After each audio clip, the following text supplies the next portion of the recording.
Que s'est-il vraiment passé ce dimanche à l'entrée du stade des forces aériennes du Caire? Les autorités parlent d'une bousculade provoquée par des supporters venus sans billets. Une version contestée par des témoins qui accusent la police d'avoir provoqué la bousculade en tirant des gaz lacrymogènes sur la foule. Le bilan officiel fait état de 19 morts. Certaines sources médicales avancent le chiffre de 40 décès. Cet homme est un ancien joueur du Zamalek, ce club dont des supporters sont morts ce dimanche. Il déplore la manière avec laquelle les jeunes supporters sont manipulés.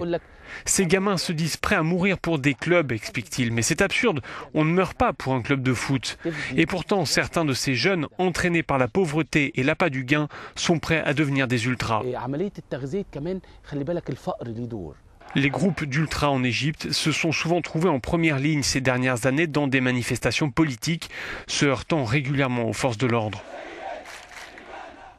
Cet homme a perdu son voisin dans la tragédie de ce dimanche.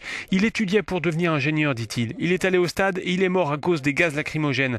Certains de ses amis ont été blessés par des tirs de chevrotine. Ce drame survient 3 ans après celui de Port Saïd. Les supporters de 2 clubs rivaux s'étaient affrontés sur fond d'antagonisme politique. La police avait laissé faire. 74 personnes avaient trouvé la mort.